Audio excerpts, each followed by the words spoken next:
Hello everybody, I'm Alenka and beside me is Carmel. We are both professors at Norwegian University of Science and Technology, and we want to present urban facility management research which we started some years ago, and we really develop in this way and manner to help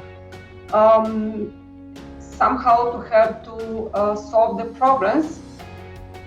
And which kind of challenges do we see?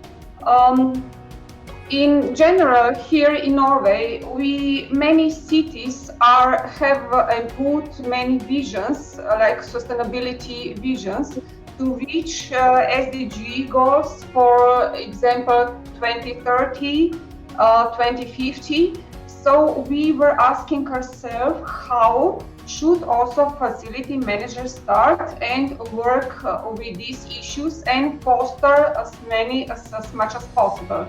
So what kind of ideas we want to address? We want to see and develop further sustainability resilience, but from the perspective with increase the health and well-being, and to focus on health and well-being perspective. One of the biggest concerns which we see is that still 97% of existing buildings are not in performance energy class A. Many of them are not going to reach energy class A, but maybe we can extend or we can make it better in a way to renovate, to refurbish in a way that they can succeed to become to reach the class B or C, something like that. So as higher as possible. There are many innovations ongoing in all the cities and other research, and also in university. Those are societal, culture, and the other. Also nature-based solutions. What kind of facility management tasks and activities we can see?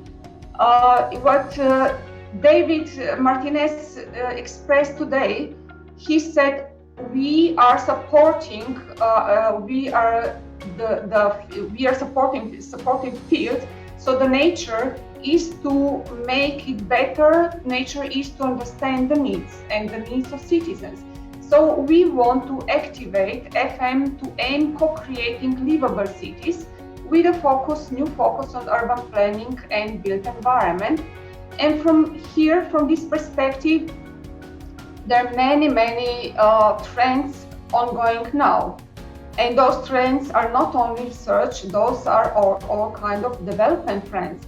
And if I take only one, for example, health, and we see we have to take care for satisfaction, to satisfy the people in the building, and to take care for the health and safety in the buildings and in the campuses. So if we want to extend this over toward the city, what else should we work with and how to organize that?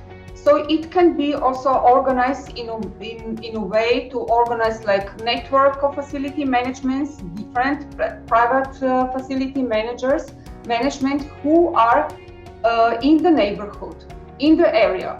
Maybe it can be extended and maybe a new role from public side to make somebody responsible for the facility management in the neighborhood. It doesn't matter. There are many different orientations or also solutions. It means that we are talking about broader area.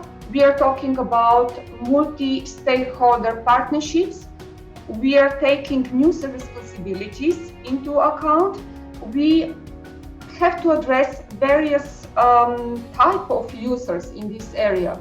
So it is also to include citizens, and it is also to include the main focus is on maintaining or transformation in the city and maintaining the buildings, for example. By doing that, we want to create city or neighborhood as an ecosystem, and to share to make the shared value creation for community users and commercial actors. And when we are talking about shared values, it is also the benefit of neutral, better environment as well, like without CO2 emissions. And also to how to do that, to understand better individual and social needs, and also to make the partnership models in which we invite and include people. So this is like a public-private people partnership. At the beginning, of course, we have to map and we have to make gap analysis. What is today condition in the area and what should be in the future? And from that perspective, what kind of contribution can we give or put into our model, which we know very well, and it is space and infrastructure and society, let's say people and organization are focused for the value of the user and the owner, so whom also to include in these partnerships from the public side and the private side. And here, Carmel is going to take over. Yeah, so we kind of see that there is a need to focus more on what is existing, because what's happening in planning, design, build is often rapid change. Or as buildings and infrastructure go into operation, this is slow change, and we see the need to look at these things in terms of the levels of strategic, tactical, and operation. So considering the goals of the district at the strategic level, and the socioeconomic needs of districts, considering cities in use, service requirements, maintenance requirements. And at the tactical level, looking at how we can map city service needs and maintenance requirements, but thinking holistically and using kind of common facility management tools like performance indicators and benchmarking, but also kind of linking to the earlier presentation on databases. How can we make more use of these databases to create more linkages and better use of services, and looking at this on the operational levels in terms of business models. So we see Urban FM going further than municipal governments and central governments and primary stakeholders by collaborating and empowering with citizens, both from private and public sectors.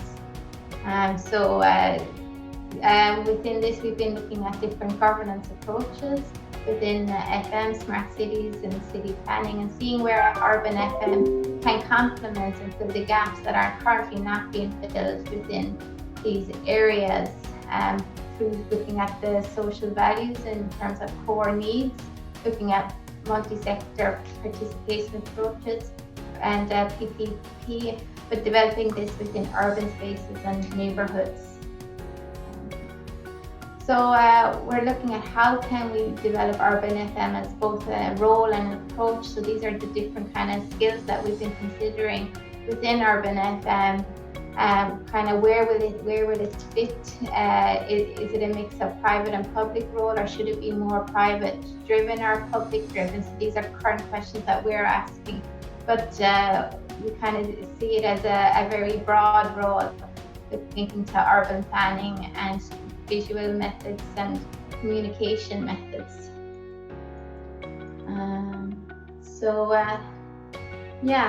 We're hoping to discuss these questions more within the workshop that we're holding at 1:00. So we look forward to getting more conversations and dialogue on this area. Thank you very much.